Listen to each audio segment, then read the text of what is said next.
तर खड्ड्यांच्या मुद्द्यावरून आता शिवसेना ठाकरे पक्ष आक्रमक झालेला आहे। नाशिक महापालिकेच्या पायऱ्यांवर त्यांनी आंदोलन केलंय।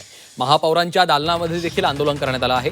नाशिक शहरातील खड्ड्यांमुळे आज 5वा बळी गेलेला आहे। निलेश कोतकर असं या कुटुंब प्रमुखाचं नाव आहे। त्यांचं कुटुंब आणि लहान मुलगी आज अनाथ झाली आहे। हतबल झालेल्या या कुटुंबानं महापालिकेतील अधिकारी आणि पदाधिकारी दाद देत नसल्याने थेट महापालिकेमध्ये ठिय्या आंदोलन सुरू केले आहे।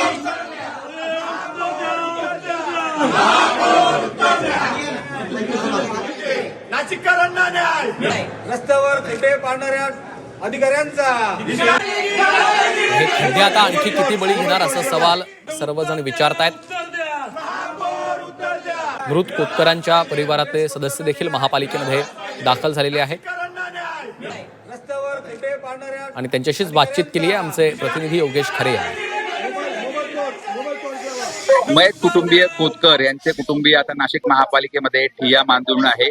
महापौर, उपमहापौर किंवा कुणीही प्रशासन अधिकारी या ठिकाणी त्यांना भेटायला तयार नाही। आता तुम्ही जो काही घटना घडलेली आहे यामध्ये तुमच्याकडे कोणी आलेलं होतं का? महापौर, उपमहापौर तुम्हाला या ठिकाणी भेटले? नाही, अजून कोणीच नाही भेटला। आम्ही आत्ताच आलेलो आहे, पण आमच्या घरी नगरसेवक सुवर्णाताई मटाले आणि या मॅडम येऊन गेल्या आणि त्यांच्यासोबतच आम्ही इथे आलेलो आहे। तुमची काय मागणी आहे?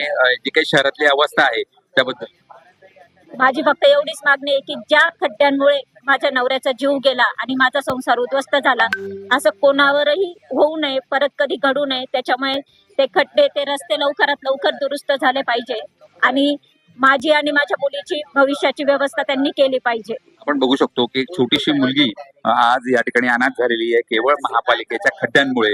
आपण बघू शकतो की महापालिका सार्वजनिक बांधकाम विभागाच्या बाहेर ही सर्व मंडळी बसली, मात्र एकही अधिकारी त्यांना भेटण्यासाठी या ठिकाणी येत नाहीये आणि अनेक जण कुटुंब जे आहे ते अनेक जायबंदी हे नाशिकमध्ये झालेत। भैया, काय मागणी आहे तुमची? आता काय झालं पाहिजे? आम्हाला न्याय मिळाला पाहिजे। सर्वात महत्वाचं, आज ही माझी भाची आहे, आज माझे दाजी या जीवनातनं निघून गेलेले।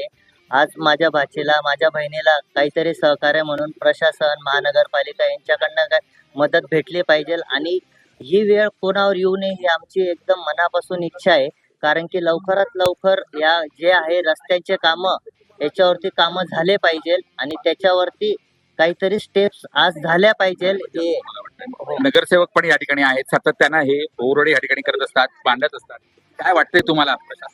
या प्रशासनाच्या निष्काळजीपणामुळे, चुकीमुळे आज निलेशचं दुर्दैवी अंत झाला आणि आज त्याचं कुटुंब हे उघड्यावर पडलंय। तर आम्ही शहर अभियंत्याकडे, महापौरांकडे एकच मागणी करणार की तर गेले, पण आता त्यांच्या मुलीच्या शिक्षणाची जबाबदारी असेल, त्या महिलेला काहीतरी हातभार लावणं ही महापालिकेची प्रथम जबाबदारी म्हणून त्यांना एक नोकरी द्यावी। त्या मुलीच्या शिक्षणासाठी आपण काहीतरी मदत करावी अशीच मागणीसाठी या ठिकाणी कोणी अधिकारी येताना दिसत नाही।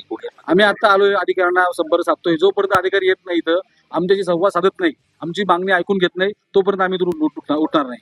एकूणच आपण बघू शकतोय की आंदोलन जे आहे, हे आंदोलन हे अधिकाऱ्यांच्या आणि महापौरांच्याच दालनाच्या समोर या ठिकाणी सुरू आहे। मात्र कुठलंही कोणीही प्रशासन याकडे दाद देताना दिसत नाही। व्हिडिओ जर्नलिस्ट बबन सह योगेश खरे, झी मीडिया, नाशिक।